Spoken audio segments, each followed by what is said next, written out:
Delilah. Yeah. She cut his hair. Somebody's gonna get Deborah and Barak, Samson and Delilah. Just letting everyone know we're on candid camera. So what you're saying is being recorded and projected into the World Wide Web. Nice. Oh. Oh, nice. Yeah, so say nice things about my beard. You don't want to be recorded for posterity there. Hello, Rabbi Wisnia. Hello, how are you, Bernice? Very well. Bernice, hello, it's Linda. How are you? Hi, Linda. Good. Is the I good love Jane it. here? I think it's great. I love the beard. Thank you. You look, Well, you I look- stopped shaving, so, And that's what happens. Yeah. And it's the only place I can grow it. And how did This is what Jim looks like. Oh my goodness. Jim, I'm jealous, dude. Wow. Do it down here. You got a head of hair, babe. I can't grow it up there, so I do it Right, here. that's what he said. I think it's great. You look very wise. Thank you. I look not, but I look that way. And it must keep you nice and warm in the winter. It does. It's funny. It does keep your face warm. It's Hello, Miss Parker. Hello. Steven. Hello. How are you? Hello. Hi, guys. Hello, both rabbis. Yes, hello, Rabbi. Rabbis Wisnia, Rabbis Blum. Hello, both rabbis. Two. I get two for the price of one. And for me, it doesn't cost a thing. Oh, Charlie Small, where do you live now? I haven't seen you in 100 years. Where do you There you live? go. Cambridge. George, I've told you. Where do you live? Never exaggerated. Cambridge, Massachusetts. Oh, nice. So you're hanging out with your Back here now. children, your grandchildren. Yeah. Miss you Charlie, a we'll lot. have Drew give you a call. Hi, Charlie. Yeah, we'll discuss that. Drew? You look much older, Charlie. Hey, how are you? That's what happens until you get a shot. There's Linda. Hi, Linda. Hey, Dan. Actually, I was going to say the opposite. Charlie, you look great. Thanks. Yeah. This is the one who lives in. Oh, you put a shirt on, Charlie. Oh my God! Look at all the people. Yeah, I didn't want to get anybody excited. No worries. Hi, Neil. See how many people are there. You want to go like this. How many participants? Hello, and 41. You go. Hello, Lois and Ben. We're up to How are you, Rabbi? Hi, Rabbi. You're becoming Orthodox? Hello. A long beard. 41. Hi, Linda. 42. It's George. Hello, Linda. Hi, Linda George. Feldstein. Hi. Hi. Where are you these days? I'm in Yardley, PA. George, she and existentially, where are you? A lot of members of. I'm Rabbi Wisnia's neighbor. I live next door to Rabbi Wisnia. Oh, you lucky guy. Really? We daven. I'm looking forward to davening with him. Hi, Keith. What are you having conversations for with each other? You know that Polish people are known as horse thieves and Hungarians are known as liars. I just want to point that out. Oh, Wait a second now. Hello, Rabbi from Aaron Paul. Hello. Rabbi Brianna asked me to say hello for her. Oh, thank you. Tell her I said hello. Where's I your will. husband? Tell him I said hey. Okay, I will, thanks. He said, hey. Oh, Cecilia. She lives in our community. So where are we on time? We just have T-minus one 2 more minute. 7:32. What? By the way, Rabbi Blum, I'm so sorry about the loss of your father. I guess it's your grandfather-in-law. Grandfather. Thank you so much. Grandfather, I'm so He sorry would about have that. been 99 next month. Oh my God. Wow. Wow. God Wow. bless him. Had a long He's now life. at peace, so that's the good news. Good. Yeah. We're gonna say But- goodbye tomorrow. But COVID had nothing to do with his passing, right? No, just his body finally wore out. 99, okay. I'm so He was sorry. sharp as a tack until Monday. Really? Wow. That's A amazing. blessing. Her husband's. My Charlie, husband's Charlie, grandfather it's passed Alana. How are you? on Groundhog Day. Lori and Seth, I love all your hiking pictures. Well, we're enjoying. What's his name? Are you near Sedona? 2 hours. Ah. It's a little cool. It's still kind of cool up there. Yeah. So we'll wait to go up till it warms up a little bit. It's all relative. And Bettina, It's 75 there today, huh? Bettina, condolences on sister. My sister died. Yeah. Oh, so sorry to hear. I'm sorry, Bettina. Oh, thank you. You Hi, know, Sarah. she was a Holocaust survivor. Yes. Hi, yes. Sherry.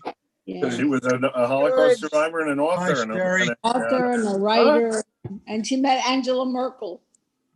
Did she live in Germany? No, she lived in New Jersey, but she was But invited. she was by German. No, They but were she born was in like, Germany. no, they weren't. They were born in Poland. Ah, Poland. Well, that's even better. Where in Poland? Lvov. Lvov. Yeah. Ah, yes. Yes. Now they've decided that it's Ukraine. They moved it. Right. Oh, okay. And now they call it Lviv. Lviv. Yeah.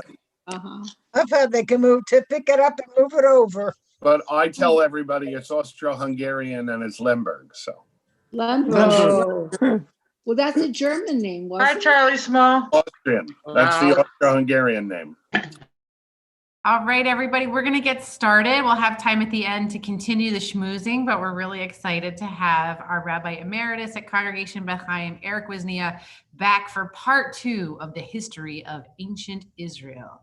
So Rabbi Wisnia, take it away. I'm going to just mute myself and turn my screen off to be the tech support and not be a distraction.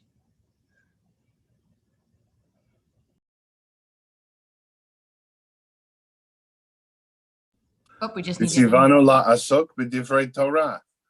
Have I unmuted? Yes, amen. Amen. Okay. And so, brethren and sistern, we left our heroes last week, trudging through the desert. Under the leadership of Moses, they went from Egypt to Kadesh Barnea by the border of Israel and Sinai. They did not go directly into the land of Israel. They fooled around. They finally decided they would go in, and they got their pants beat off. And they said, oh, it's too hard. We can't do this. Kvetch, kvetch, kvetch. The entire Torah is one big history of the Jews kvetching. It's amazing that Moses put up with it. All right.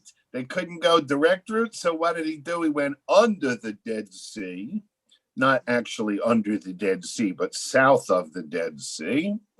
And he went to go through the land of all what I like to call the ites, I-T-E-S, the ites. You see, the first group he ran up were the Edomites, because I guess they were hungry. They wanted a little bit to eat, so he thought he would Edomite. Then he got even more hungry. So they went into Moab and they ate the next group. So they had some Moabites. And then, all right, these are terrible jokes. Anyway, first they went to Edom and then they went up to Moab. Edom is a little south of the Dead Sea on the right. Moab is the land directly in the middle of the Red Sea to the right. Then they went to Ammon, which is the northern part of the Dead Sea on the right. And then they went to Bashan, which is north of the Dead Sea, right below Syria. And they wandered around dealing with all the ites, the Ammonites, the Amalekites, the Canaanites, the Moabites, the Edomites, the Hittites, all kind of ites. Every state in Canaan was a little city-state. There were approximately 20 of them on both sides of the Jordan. And they had their little Bronze Age culture from about 1500 down to 1200.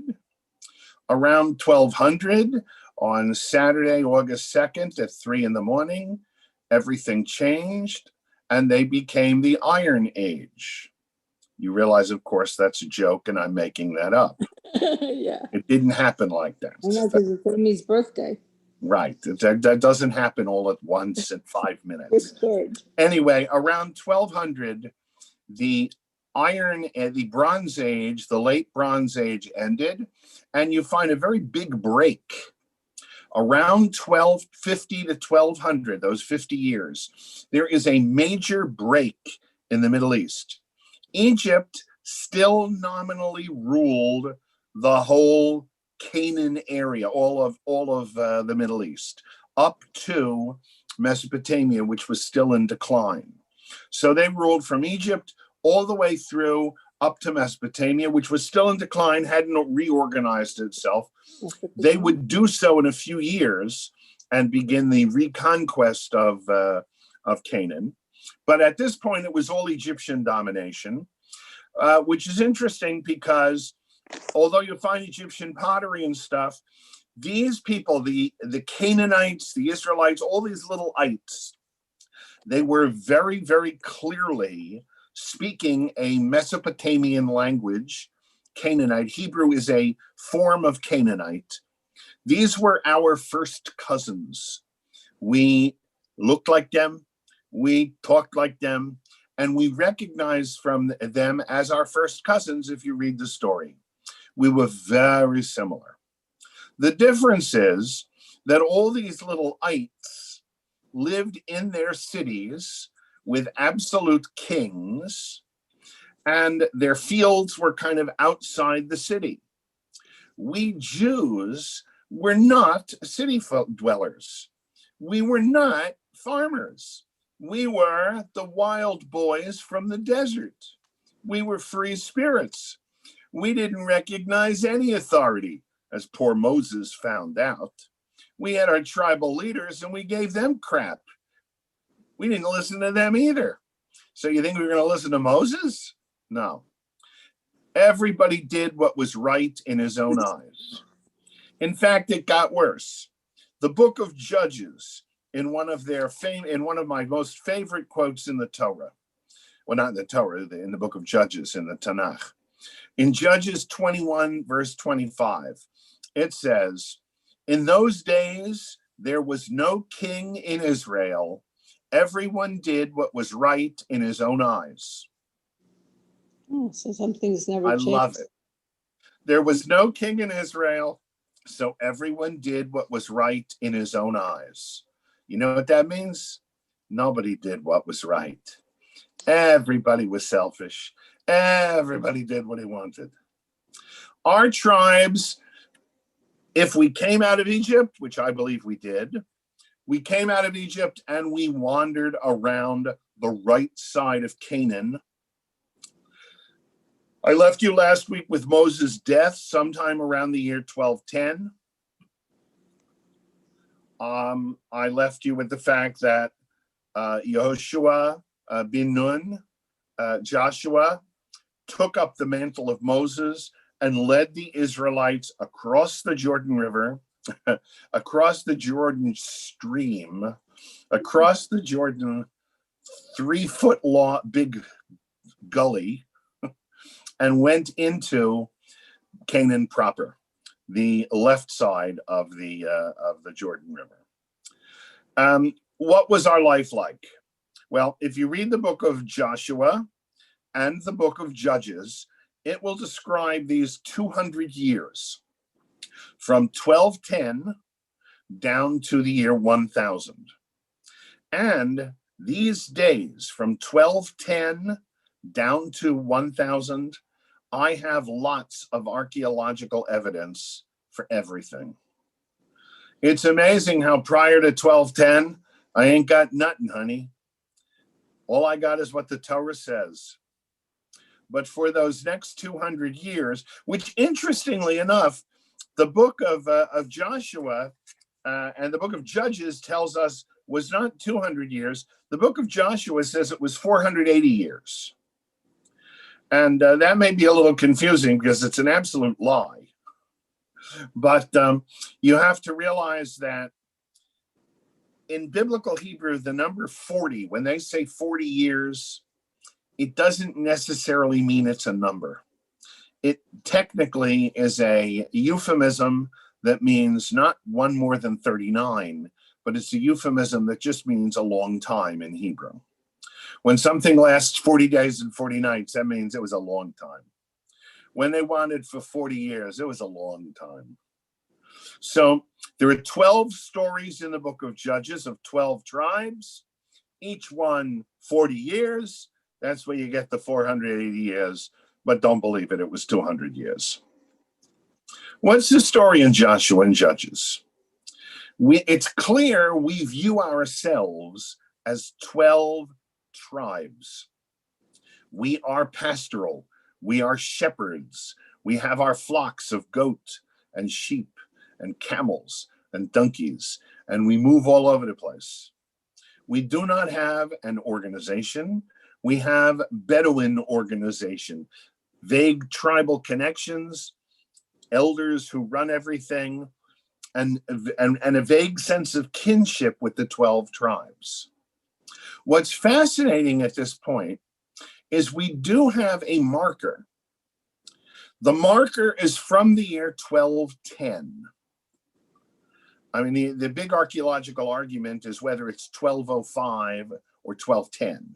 So when you're arguing 5 years, 5 years, 3,000 years ago, it's accurate. And this is the stele, the inscription of Pharaoh Merneptah. Merneptah was the dude who was Pharaoh after Ramses II. And like Ramses, who wrote a lot of things and lied through his teeth, remember last week I told you about his big lie at the Battle of Kadesh, where he put up a big monument saying he won the Battle of Kadesh, and in reality he got his pants beat off. We found that out much later, of course. Merneptah also put up a big stele in Thebes, talking about what a cool dude he was and what a great pharaoh, and how he conquered all of Canaan again. Of course, every pharaoh said, I conquered all of Canaan, wiped them all out. The only reason we care about Merneptah's stele is Merneptah says, not only did he beat the pants off of every Canaanite he got his hands on, he beat Israel. And he says it. He calls it Israel. That's the first record we have, the fact that we are there. Unless, of course, as some scholars try to argue, that doesn't really refer to us.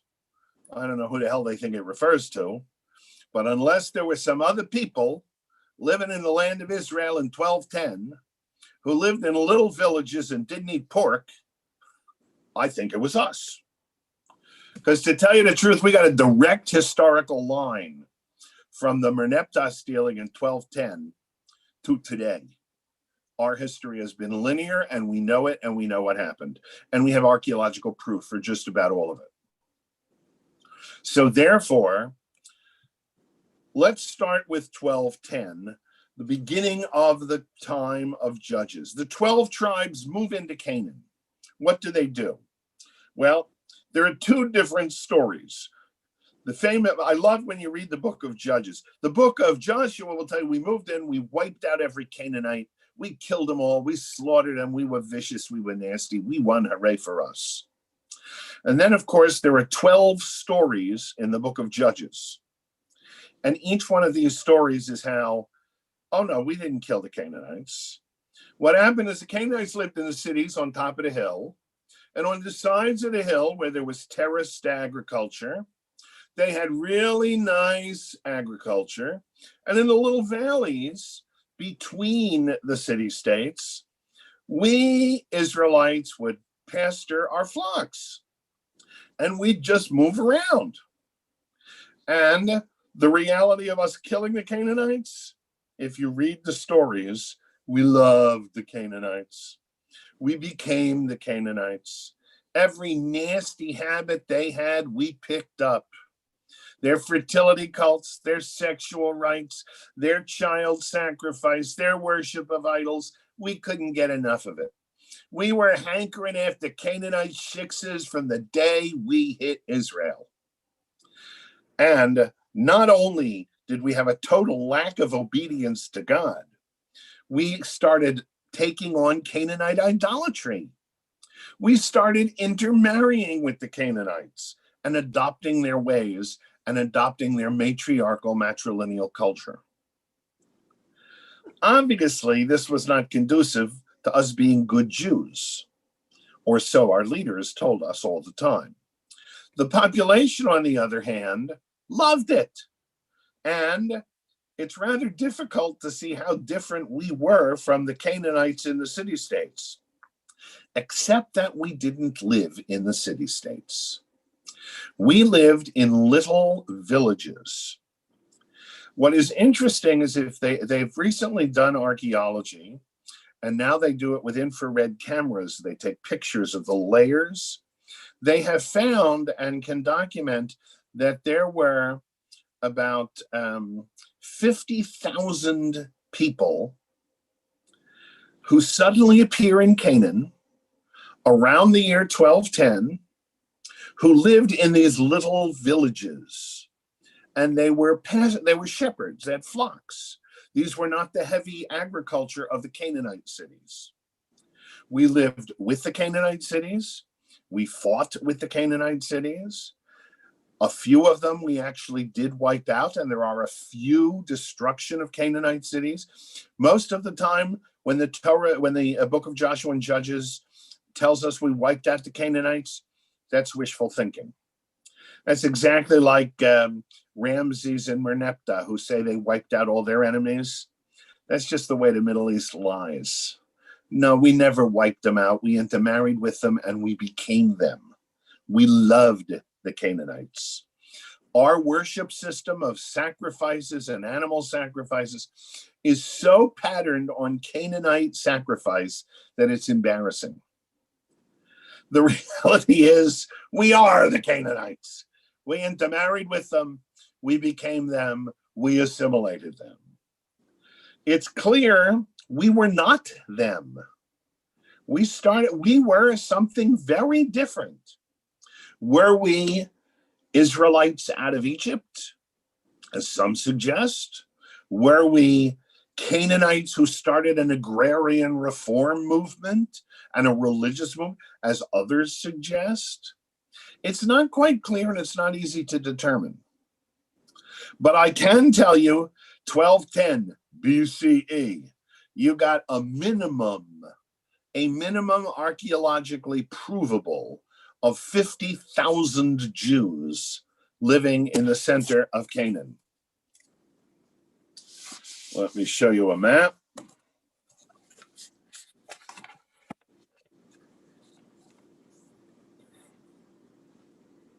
If you can see this map, these dots between the Dead Sea and the Mediterranean, these are the little Israelite villages.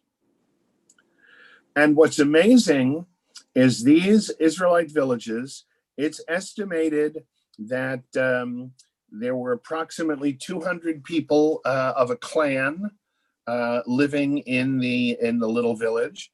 They all had the same style house. They all had the exact same style house. Here's a picture of archaeological remains of the house. You can see here's 1, 2, 3, 4, 5 of them in a little compound. It's called the Israelite house. You can see there are 2 courtyards. There were columns. It was a 2-story house. It had a flat roof. It had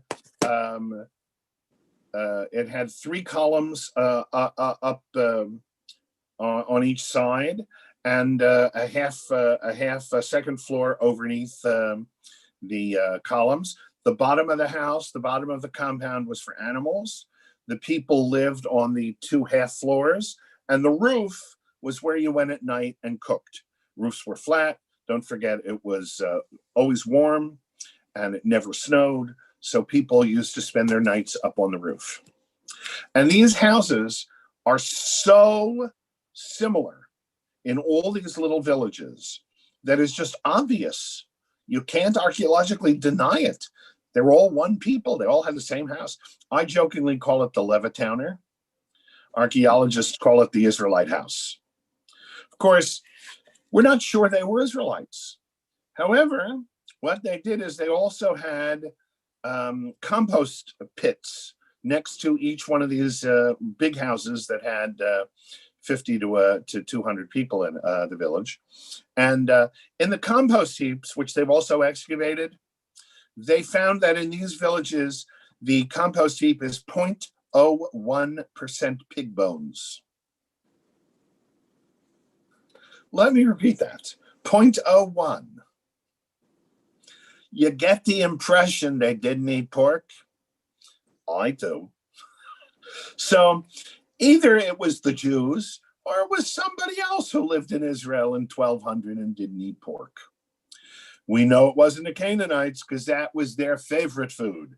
In fact, when you dig up the compost heaps of Canaanite city-states, you'll find that the bones in their compost heaps are 50% pig bone. So the difference is extremely dramatic.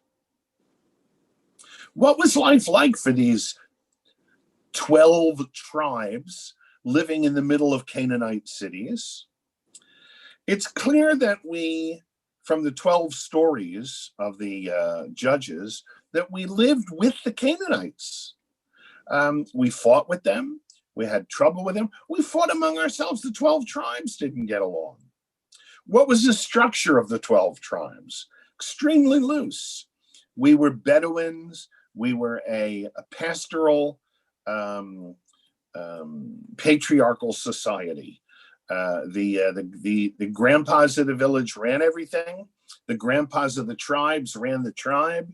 And whether we had a larger organization after Joshua himself, it's not clear. It's pretty clear, in fact, that we didn't. It was pandemonium. As the book of Judges tells us, everybody did what is right in his own eyes. We did probably still celebrate Shabbat. We did probably have some Torah laws. We did probably have some holidays. And we quite clearly made a lot of animal sacrifices. Now, who did the sacrificing? In those days, the sacrificing was done in a lot of places. It was done in a lot of places. It seems that each of the 12 tribes had a bunch of sacrifice makers, and they were called Levites. Now, this idea of 12 tribes is very difficult, because if you look at this point in our history, when we divide up the land of Canaan, we divide it into 12, and the Levites don't get 1/12. In fact, there are Levites in every tribe, because you pretty much made animal sacrifices to our God, Yahweh, wherever you were. Wherever you were. We had a lot of shrines and a lot of sacrificing going on all over the land, all over wherever we were spread out. It's clear that the Levites did not get land. I don't think that Levite is actually one of the 12 tribes. I think that Levite is the term for priest. And the Kohen is the high priest. When we finally get a temple in Jerusalem, the Kohanim take over as high priests and the Levites are secondary priests. But I think actually at this point in our history, the Levites were the local priests in every village, in every tribe, wherever they were. So we move in, we live as shepherds, moving around, and we try living with the Canaanites. Now, last week, a number of you were very unhappy with the fact that we Israelites were not particularly sweet and loving people. In fact, to tell you the truth, it's a tough world out there. We tried to live with the Canaanites. It was not easy. And you know what? You piss us off long enough, we get mad. And you don't want to do that, because when we get mad, let me tell you, we're mad. We're not nice when we get mad. You don't want to antagonize us, because when we get mad, we tend to wipe you out. We didn't want to wipe them out. We tried to live with them. Let me tell you two of the stories. We tried to live with them, but of course, we immediately started to assimilate every bad thing they did. Idolatry, I told you, their sexual cults, their all the things. Let me tell you two of my most favorite tribal stories at this point. We had no real leaders. There were tribal elders. So different groups of Canaanites would pose different threats. Interestingly enough, at exactly the same time we hit Canaan, 1210, maybe 10, 15 years before, maybe, not clear, a whole bunch of Greeks came out of Crete and they landed on the coast of Gaza. They were called Plishtim, or as we like to call them, Philistines. These Philistines were Greek. They were not like us. We were Mediterranean brown guys. They were a bunch of Greeks. They spoke Greek. They dressed Greek. They had Greek ways, and they had Greek chariots. This was something that we just thought was incredible. Because, you know, to have chariots, you got to have an organization. And let me tell you, the Jews did not have organization. Each little village seemed to run itself and probably had arguments within the village. For two villages to get together and fight a Canaanite city, they couldn't agree on anything, let alone fighting a Canaanite city. So we were not doing very well fighting all the Canaanites, certainly not the Philistines who were organized.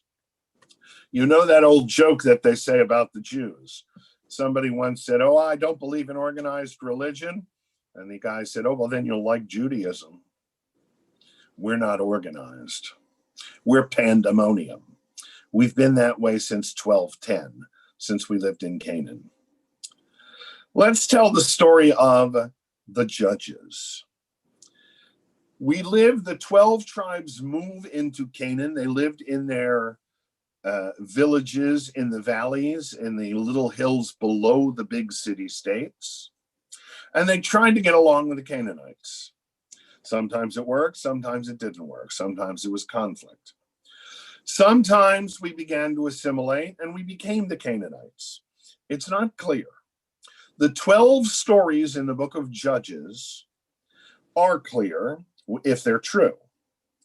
And they talk about the fact that we would assimilate with the Canaanites until things got bad, and God sent us a hero to save us from the Canaanites. One of these heroes was a fellow by the name of Barak. Barak lived up in the north, and we were hanging out with a bunch of Canaanites, and we were accepting all of their bad ways and starting to worship their idols and starting to do everything. And the people started to say, you know, this isn't very good. We're giving up our Jewish identity. We're becoming Canaanites. We're becoming immoral. We're becoming idolaters. This is what God told us we shouldn't do. This is probably not a good thing. We ought to do something about it. Yeah, well, as Mark Twain said, everybody likes to curse the dark, but nobody likes to light a candle. So Barak got together with a bunch of generals, and he said, you know, we really should do something about all these Canaanites and the assimilation. Deborah, the female prophet, was sitting and listening to all these guys jawing about how they ought to do something. And the book of Judges, chapter 4 and 5, Deborah gets up at the meeting and says, I know I'm only a woman, Boaz, but you know, you're all sitting here on your tushies talking and doing nothing. Do I have to go out and lead you? Is it that bad that a woman's got to go show you boys up? Come on, get out there and do something. Well, she embarrassed the hell out of all of them. And they said, oh, all right, I guess we will. And so Barak says, well, I'll only go if you go, Deb. And Deb says, guess a woman's got to do it all, huh? All right, fella. And she did. And what's interesting is that she's one of the first great women in history who shamed all the men and led us in battle against the Canaanites. And of course we won. And the Bible says we wiped them out. But we tell the story of Deborah, the great general who told Barak to have courage and put strength in his arm and led the Jews against the Canaanites. Well, there were lots of different Canaanites. We talk about Canaanites like they're one thing. They're not. Each city-state was totally independent. They didn't like each other. They went to war with each other. The Philistines were very organized. They were not like the Canaanites. The Philistines moved into Gaza, set up 5 city-states in league with each other, and with their chariots on the plains, shut up the Egyptians, who begin to retreat out of Canaan and don't come back. And they start to move against the Canaanites. And of course, they start to move against the Israelites. Now, up until this time, we had been, for 100 years, 150 years, we've been fighting with the Canaanites and kind of assimilating at times and not assimilating at times, living as Jews, living as half Canaanites, it's not clear. The 12 tribes, though, suddenly find themselves facing a very organized threat of Philistines, who have a very heavy war machine, very Greek phalanxes and Greek chariots. They are organized and they know what they're doing. Against them, we can't stand. We just can't stand. However, of course, we had another judge. This judge is famous. His name is Sonny Boy. The word for son in Hebrew is Shemesh, and his name was Shimshon, Sonny Boy, S-U-N-N-Y. Shimshon, or as we like to call him, Samson, was a hulking gorilla. Have you ever seen pictures of Hulk Hogan, the big wrestler? That's kind of like what Samson looked like. He was a gorilla. Now, his mother had decided that she was going to make Samson a holy roller. She was a religious fanatic, and she said, my boy's going to be religious. He's going to go to Sunday church, and he's not going to drink, and he's going to believe in the Bible, and he's going to pray, and he's going to do all those things. And she raised him that way, and he was a good boy. And of course, people followed him. When this hulking brute went to stand against the Philistines, people would follow him. He was considered such a moral man, such an exemplar, that the Israelites followed him. They began to do everything he did. And he started to whoop the Philistines because he was big. His favorite weapon was a big jawbone of an onager. And he would walk into battle swinging this thing and clubbing any Philistine who got near him. And the Philistines were nervous. So, you know the story, it's famous. What did the Philistines do? They got a secret weapon. They hired a secret weapon. Her name was Delilah. Now, Samson, I told you, was a holy roller. He was what they call a Nazir. The thing was, he was not supposed to drink. And he was not supposed to do anything to get himself defiled. And he was not supposed to cut his hair, because he was supposed to show that, you know, he could be handsome even being a hairy guy. He didn't care what he looked like on the outside. He cared what he looked like on the inside. And Israel followed him. We believed in him. We followed him because he was a moral leader. So what did the Philistines do with Delilah? They paid the woman to seduce him. So she debauched him. She then got him, first she got him drunk. And then when he was drunk, she cut his hair. And then she turned him over to the Philistines. Well, she turned him over to the Israelites and said, look at your boy. He ain't no great hero. He got drunk. He got his hair cut. He's womanizing. Well, he's just as bad as everybody else. Don't follow him. The Israelites turned him over to the Philistines. We gave him up. We were so upset that our leader was not a decent man. We turned him over to the Philistines. And what the rest of the story is us making fun of the Philistines. So, of course, the stupid Philistines thought his power was in the length of his hair. So they poked out his eyes and they put him in jail. And of course, while he was in jail, his hair grew back.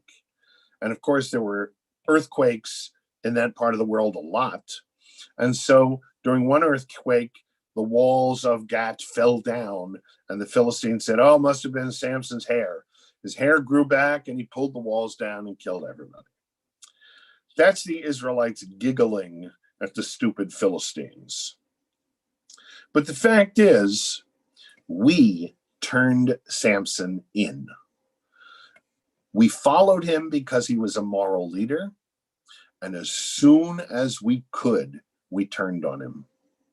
In fact, if you read the story of the 12 judges, we turned on every one of them.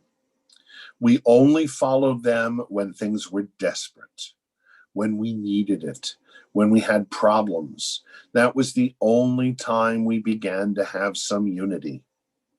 The 12 tribes did not like each other. They did not play well. We couldn't live with ourselves, let alone live with the Canaanites. It's clear that we'd never wiped out the Canaanites. We became and assimilated the Canaanites. But eventually it got to be really difficult. We had a lot of trouble. Our very existence began to be threatened by not just all the different Canaanite city-states, we pretty much am able to handle them, but by the Philistines. They were a threat we could not handle. And so by the year 1050, we come out of Canaan, we come out of Egypt about 1250, we're in Canaan by 1210. By about 1050, it's clear that we are having severe trouble with the Canaanites. This goes on for another 20 years till about the year 1030 BCE. And in the year 1030 BCE, the book of Judges comes to an end because we have a judge who is a Levite, and he is a leader, and he is a prophet, and his name is Samuel, Shmuel. Samuel looks at the Israelites and he says, oh my God, what a sorry mess we are. God, what happened to your people? We are sinning, we're idolatrous, we are lewd, crude, and nasty. We're not following your laws. We're not keeping up our sacrifices. We're not doing the rituals. Things are getting bad, God. We need something. And so God decides we need a king. We need a king. And God says to Sam, Sam, I want you to anoint a king. Now, let me tell you the last story here.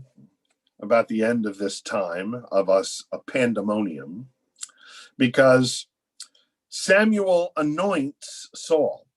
I'm reading now from the first book of Samuel, chapter 15. And Samuel said to Saul, "The Lord sent me to anoint you king over his people Israel. Now therefore listen to the word of the Lord. Thus says the Lord Yahweh, I will punish what Amalek did to Israel in opposing them on the way when they came up out of Egypt. So before you smite the Philistines, go out and smite Amalek and utterly destroy them. Do not spare them. Kill both man and woman, infant and suckling, ox and sheep, camel and ass." I told you, when we get pissed, we're not nice. So Saul summoned the people, and he numbered them at Telaim, 200,000 men on foot. Remember, I told you can't trust these numbers. And 10,000 men of Judah. And Saul came to the city of Amalek, and he lay in wait in the valley. Amalek is up in the north near Syria. And Saul said to the Kenites, "Depart, go out of here, for I will destroy you with them if you stay." And he showed kindness to all the people of, for you showed kindness to the people of Israel.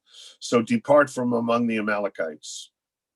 And Saul attacked the Amalekites from Havilah as far as Shur, which is the east of Egypt. And he took Agag, the king of the Amalekites, alive. And he utterly destroyed all the people with the edge of the sword. But Saul and the people spared Agag, and the best of the sheep, and of the oxen, and of the fatlings, and the lambs, and all that was good, and would not utterly destroy them. All that was despised and worthless, however, they did utterly destroy. Hey, when it comes to money, we Jews ain't stupid. So the Lord came to Samuel, and our God said to Samuel, "I repent that I have made Saul king, for he has turned back from following me, and he has not performed my commandments." And Samuel was angry, and he cried to the Lord. And Samuel rose early on the next day to meet Saul in the morning. And it was told to Samuel, Saul came to Carmel, and behold, and he set up a monument for himself, and turned and passed on it, and went to Gilgal. And Samuel said to him, "Though you may be little in your own eyes, you are held as leader of the tribes of Israel. The Lord anointed you king over Israel, and the Lord sent you on a mission and said, go, utterly destroy the sinners, the Amalekites, and fight against them until they are eliminated. Why then did you not obey the voice of the Lord? Why did you swoop up spoil? And why did you do what was evil in the sight of the Lord?" And Saul said to Samuel, "I have gone on a mission which the Lord sent me, and I have brought Agag, the king of the Amalekites, but I have already destroyed the Amalekites. But all the other people took spoil, and sheep and oxen, and the best of things devoted to destruction, to sacrifice to the Lord your God, and in Gilgal," said Samuel. See, it really wasn't my fault. All the people just did it. They all took all that stuff. Well, Samuel repents of electing a king because our first king, Saul, wasn't much better than the judges, and he wasn't much better than all of Israel. So, if I can sum up to you the story of our being tribes in Israel. We lived there. It's clear from archaeology we were there. We lived in and among the Canaanite city-states. We made small Israelite villages, which you can still archaeologically find evidence for. We were shepherds. We were worshiping our God and sacrificing to our God at shrines all over the country. Nevertheless, every Canaanite city-state had its own God, and every Canaanite city-state had its own statues and idols. Not only did they do that, but on the highest hills in Canaan, they would put up their Baal and their Asherah. They would have a large pillar, a huge stone that was erected, which was the male god, and they would have a huge tree planted next to it, and that was the symbol of their female god. And that's where they would have their animal sacrifices, their child sacrifices. They would do their fertility cults, and they would have their holidays up there. And it seems that we Israelites got involved in that too. So, what's the story? We were assimilating. We were becoming Canaanites. We fought with the Canaanites. We became the Canaanites. All I can tell you is that it was a mess. As the book of Judges makes quite clear, in the days when there was no king over Israel, every man did what was right in his own eyes, which means nobody did what was right. Any questions? Hello? I would like to know, it's Ronnie, I would like to know how you know that Shabbat was observed. What evidence is I there? know that Shabbat was observed. Nobody knows that Shabbat was observed. Oh. We don't know nothing. All I can tell you is that later rabbis, in talking about it, the rabbis felt that Shabbat was one of the most ancient. I have no proof of anything they did. I do know they had shrines and they made sacrifices. Yeah. I don't know, whether they had their 3 pilgrim festivals of Sukkot, Pesach, and Shavuot. We kind of think they did. Shabbat may be one of those ancient things that if we didn't have it from the earliest times, when did we start it? It's kind of hard. It's like the Egyptian people have said, oh, well, that, the Egyptian thing's an anachronism. We made it up. Yeah. Well, when did they make it up and who was the first guy to start it? Would King Dave say, oh, yeah, we were slaves in Egypt?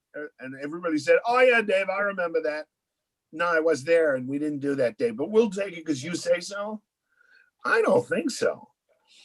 When did we start doing Shabbat? There is no when we started doing Shabbat. It's clear when we started doing animal sacrifices in Jerusalem that we were doing animal sacrifices all over the place. Now, if we were making our animal sacrifices, why would you think that we didn't single out Shabbat? In other words, when would that have started and why would it have started? Particularly when we're claiming, much later, I agree with you, anachronistically, oh, we always did this. I don't know that we always did it, but I can tell you that when we looked back on Egypt, we said we did it.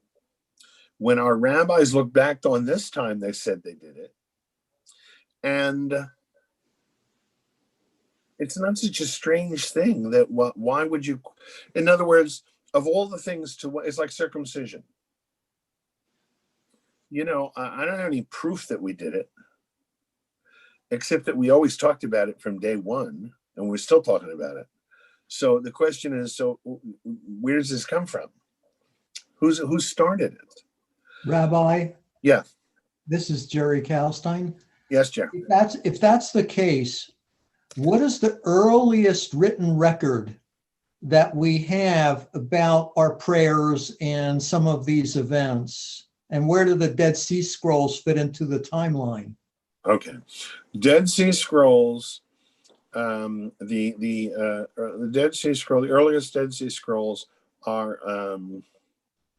Chanukah, 165 BCE. That's a good date. Chanukah to the destruction of the temple in 70. Or if you want to push it, maybe to the destruction under Bar Kokhba in 135. Mm-hmm. So the Dead Sea Scrolls are much later. you know, the only thing we have, we don't have a lot of documents about what the Jews did. All we have is our own documents. And again, you're right, they're highly suspect, you know. So what did we do? Did we actually make sacrifices? Well, you know, we know they all did. So why would you assume we didn't? And that we were monotheists? It's pretty clear that Yahweh was our boy. And, you know, it's hard to say what we did. Did they go out of their houses on Shabbat? The only thing I can tell you is it's such a big thing in the Torah. It's such a big thing in the desert. It's such a big thing that you really have to wonder, well, so what the real question is, why would you assume we didn't do that? That's my question. In other words, what is it about that makes you, you know, if it said, look, he got in his Maserati and went down Highway 35 to see Pharaoh Merneptah, I could say, well, that's, you know, that's really crazy. But to say that we didn't go out of our houses on Shabbat, you know, I got nothing to say. I can't prove it to you, no. Rabbi, it's Gary Fox. Yeah, Gary. Throughout history, most of history, people wrote about famous people, great events. It was only until about modern times we talked about what people actually did on the daily living. That was not part of historical records. You didn't write about the peasants.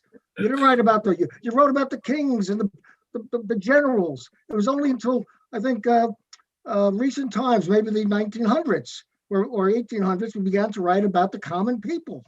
Right. And well, right. The great events, the things we do on a daily basis, no writer would dare put that down. That's just common knowledge. Why would you even talk about it and write it down?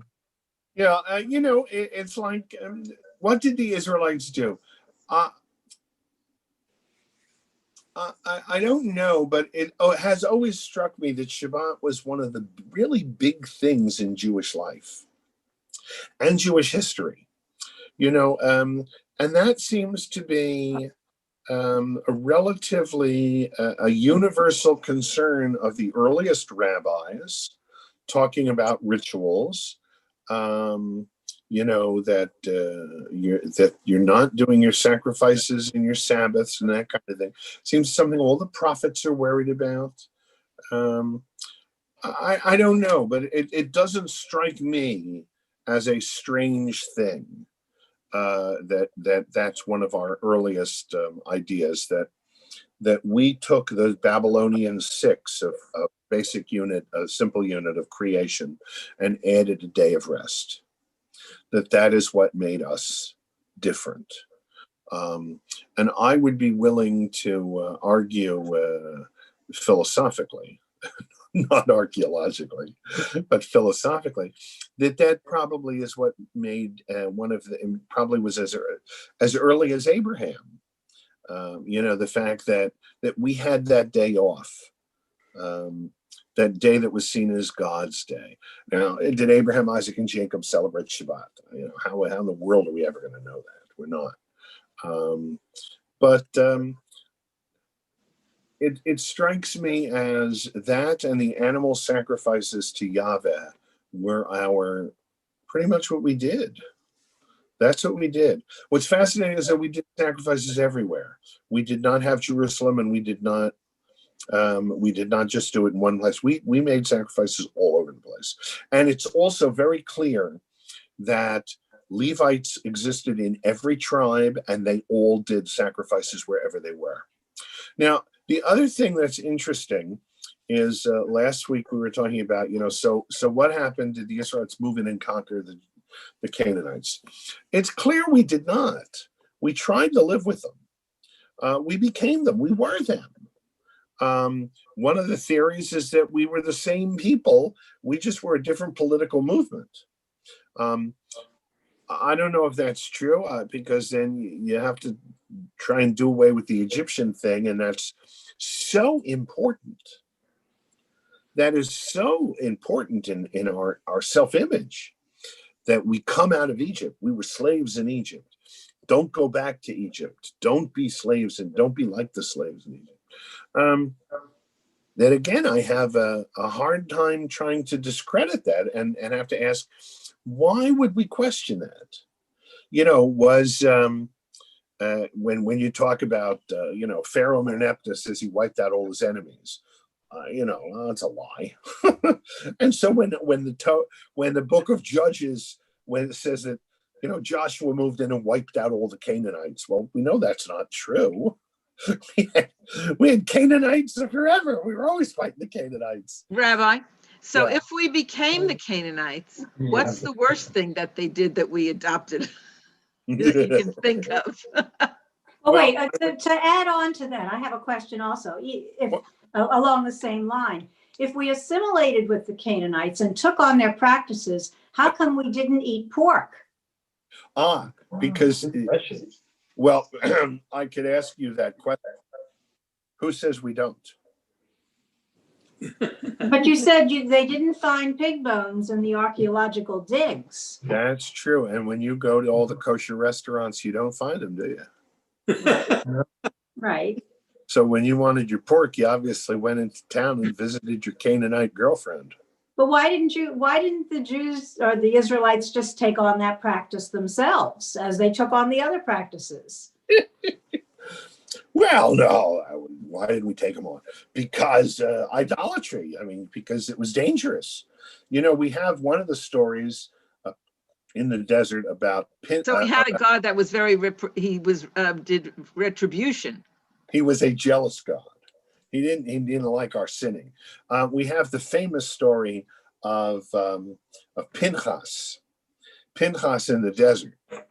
It seems that one of the Israelites was fornicating with a Canaanite woman, and Pinchas was really annoyed that he was doing this in the name of Baal, and it was a fertility cult, and he was worshiping Baal and doing the whole thing. So he walked in with to Cosby, who was the Canaanite priestess, who was having sex with the Israelite leader at the moment. And he took a spear and skewered the two of them while they were doing it. And everybody said, "That's a great Jew. That Pinchas, he's a good boy." Personally, I think it's a little hideous, but that story's in our Bible. Rabbi? When did they first appear Hebrew writing? What you call Hebrew is not Hebrew. All right? The language that we're saying, like Shema, Yisrael, that kind of stuff, that's Hebrew. All right? That's Hebrew. It's Hebrew. It has not changed because Hebrew is a dead language for many, many, many years. So Hebrew did not change. So it's not like, English came out of Old English, and Old English and Old Hebrew and Hebrew were still pretty much so similar that there's not a difference. The alphabet was different. The alphabet was quite different. The alphabet that was in existence in the Bronze Age, 1500 down to 1200, and the Iron One Age, 1200 down to 1000. And Iron Two down to let's go to the Assyrian and Babylonian conquests of 700 and 600. So from 1500 BCE for the next 1,000 years, I'm going to, and that's an approximation, you understand. I'm going to tell you that the alphabet that was used in Egypt was pictographs, You know, they were pictures, and the picture had a sound. It's like Chinese. It's a sound. It's not a letter, and it's actually a picture of something, and it's a little word. Okay, that was Egyptian. Whereas the Canaanite letters, and remember last week I told you that Canaanite and Phoenician are the same thing. Phoenician is just the Greek way of saying Canaanite. That they had an alphabet that was very, very similar to the Greeks. It's not clear who influenced who, whether the Greeks influenced the Canaanites or the Canaanites influenced the Greeks. And to tell you the truth, I don't even know if it's worth discussing, because obviously they were all going on the sea, talking to each other and trading. And at some point, the Greeks and the Canaanite and the Phoenicians were same. I mean, they were similar, very similar. They were related. So the alphabet in Canaan was what they call ancient Canaanite or ancient Phoenician. And it was, it looks like chicken scratch. All right, that was their alphabet. And their alphabet existed. And when you find archaeological evidence of stuff, that's what it's all written in. That's one of the reasons why I can promise you that Moses did not hand the Torah scroll to Charlton Heston on Mount Sinai. Because if God handed the Torah scroll down, he would have handed it either in Egyptian or in ancient Canaanite. Because that's what the Hebrew appear. And so what you call Hebrew is not. It is actually square Assyrian. It is Mesopotamian. It's the new Mesopotamian alphabet. But at what time did that? I'm going to go with What it says about Mesopotamia. I'm going to go with around the year 1000. Mesopotamia starts to rise again. Egypt starts to pull back, and Israel in the middle starts to get stronger. And for the next couple of 100 years, Israel gets real strong. And both the anchor stores pull back, and the mom and pop store in the middle of Israel becomes really powerful. And then around the year 800, the Assyrians go on a whirlwind campaign. And between 900 and 800, the Assyrians start to conquer the whole world. And they start to move south towards Egypt. And that's what we're going to talk about next week. But at the moment, Egypt is starting to decline around 1200. The Mesopotamia is starting to decline, and they go into decline for a couple of 100 years.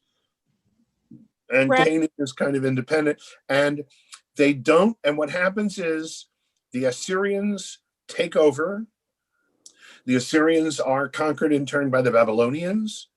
And by 550 BCE, the Babylonians have obliterated the whole world.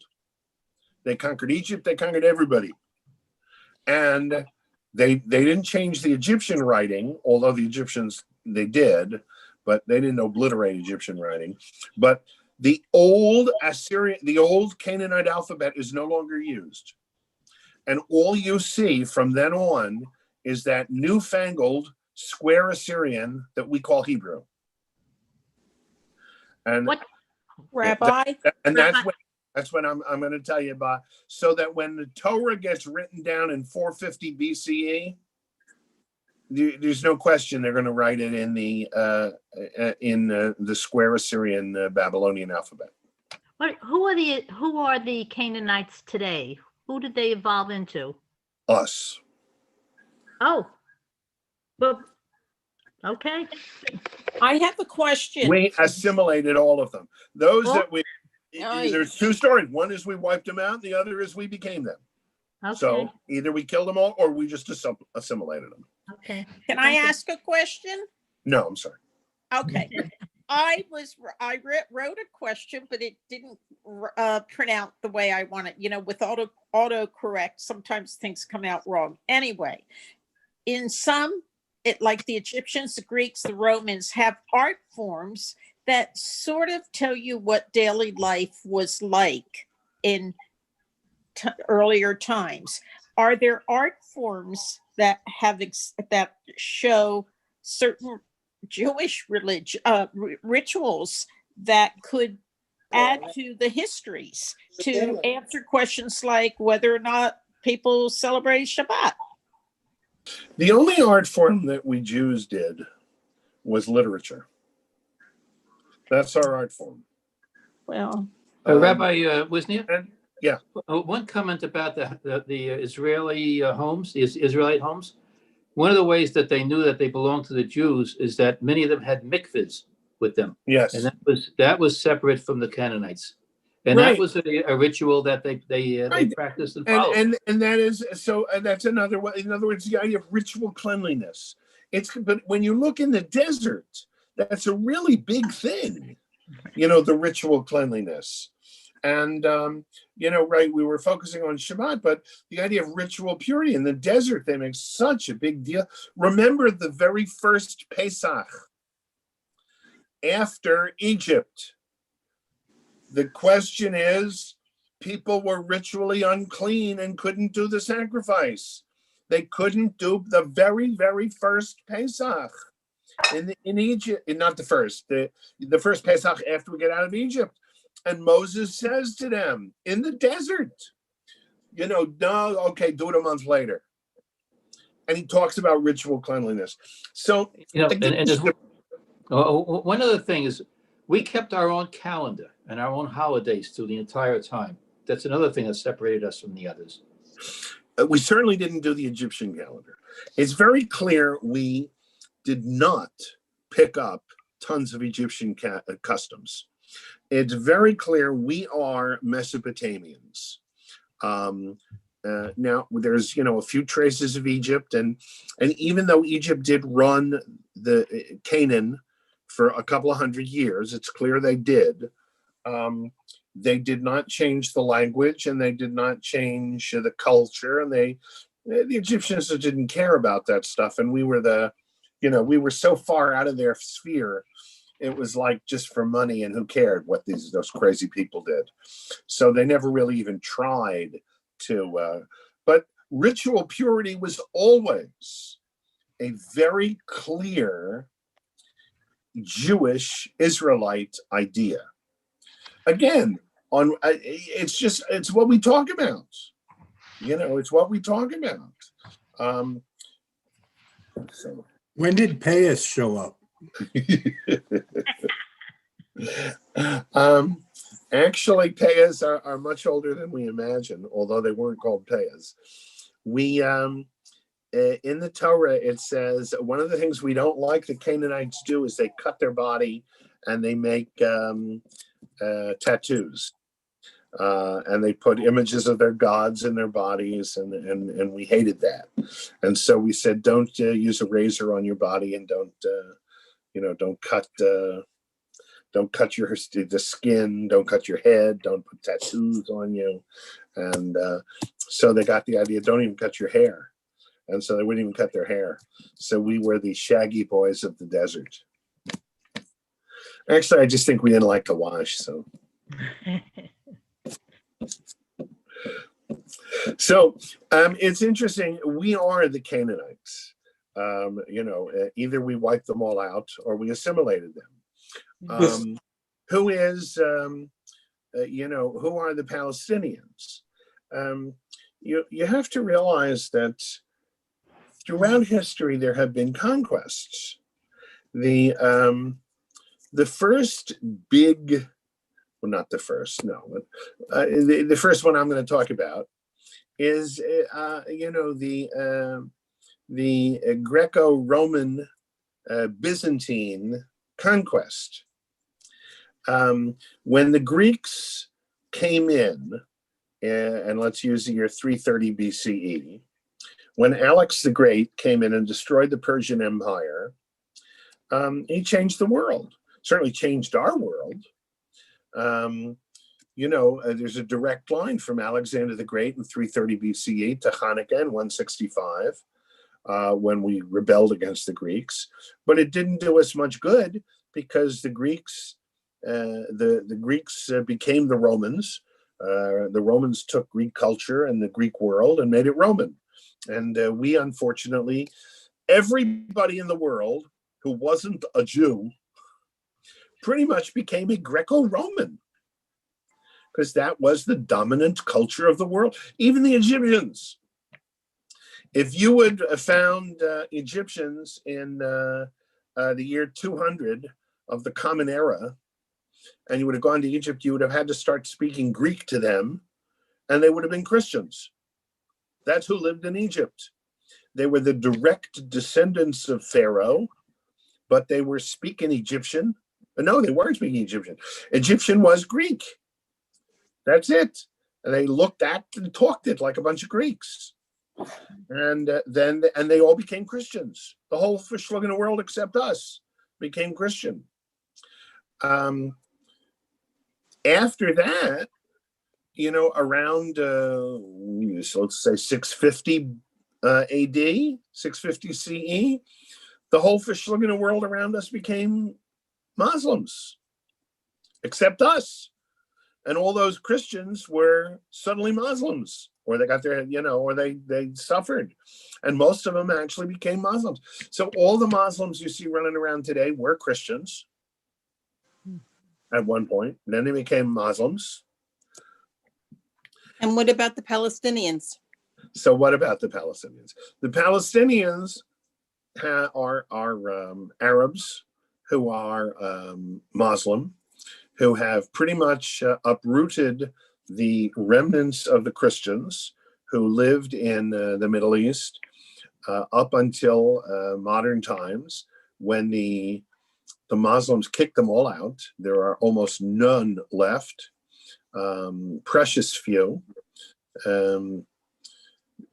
From the time I went to school in Israel in 1970, the Palestinian population was 60% Muslim and 40% Christian. Today it's 90% Muslim. There's in Lebanon, it was again the same thing, 60-40, and today it's almost nothing. So that unfortunately, the Muslims strike me pretty much like the Canaanites. They're they don't seem to be able to live with us. I point out that I was totally in favor of the Ehud Barak peace plan in the year 2000. And in fact, I was in Israel when it happened, and I was speaking to all the Palestinians. I would walk around Jerusalem and talk to every Palestinian I know and tell them, Mazel Tov, you're going to have a state. It's going to be this. And we would all talk, and they were all excited. And the last minute, Yasser Arafat said no. That was 20 years ago. And you have to hand it to Yasser. He certainly saved his people from I don't know what, but what have they had in the last 20 years? Nothing. So they rejected the peace plan, and they have nothing. Gaza, there's no Jews in Gaza. They have complete freedom to do whatever they want in Gaza. There's no Jews there. We can't make them do anything. They have a Palestinian state in Gaza, and nothing has happened with it. So I don't know, what they want, or it's not real. 100 years ago, there could have been peace. You can pick any time. There could have been peace, and there should be peace. And when the Arabs want peace, there'll be peace. That's all. So at the moment, the Palestinians are Muslims who are not Israelis and not Jews and don't want to be. So that makes those Abraham Accords even more interesting, because then they just said, well, you know what, we'll just go around you. We just can't keep waiting. You guys are intractable. You're really not serious. Well, they're not. That's the problem. And the problem is, of course, it's their leaders. It's Islam is not like Judaism. Remember, I told you Judaism is pandemonium. we have no leaders and we have no organization because everybody does what's right in his own eyes. Unfortunately, in the Islamic world, that's not the case. There's a lot of dictators who tell people what's going to happen, and when it's in their benefit to have peace, as you see is beginning to happen in Abu Dhabi and the Emirates, then they'll suddenly decide, oh, okay, yeah, the Israelis are good. We didn't change. Better than the Iranians because it's less of a threat. It's, and the joke is when the Iranians decide, then there'll be peace. That's all. At the moment, it's like the Vietnamese. You remember how terrible America was? America was the great Satan. America was terrible. America was bad. America was horrible. Until they decided 20 years later, hey, you can make a lot of money when you trade with America. Maybe China's worse, and now America is one of the best friends and trading partners. Politics is nasty, and we have to be moral and do what's right, but we don't have to be insane. And you can't make peace with people who don't want peace. That's the sad reality. There should be a Palestinian state, of course. Good. Tell me who I should discuss it with, and I will. I have said publicly many times, I'm, part of the international Jewish conspiracy. I am one of those Jews who helps run the world. Just sit down and talk to me, and I promise I'll make sure that Bibi gets to hear what you say. I'm waiting. So, ladies and gentlemen, any other comments about the pandemonium that was the time of the judges? We moved into the land, and what can I tell you? We were a rough group. Thank you so much. We're still there. And we're still there. Are we moving into the monarchy next week? Yes, next week we go to the monarchy. And this, then of course we have heavy archaeology for everything, because the monarchy was clear cut, built cities. We have cities. They've been excavated. We know what they had. We have biblical stories that are pretty much corroborated. The dialogue, of course, we can't, nobody has tape recordings of any of the dialogue, but there's no reason to question, because everything that we have biblical stories about, we have corroboration from different peoples. Next week, we go to our last time of the story of the biblical Israelites. We'll talk about the monarchies of David, Solomon, and the two kingdoms until their destruction. Thank you so much. We'll see you next time. Okay, take care. Thank you. Bye. Bye-bye. Thank you, Rabbi. Thank you. Thank you.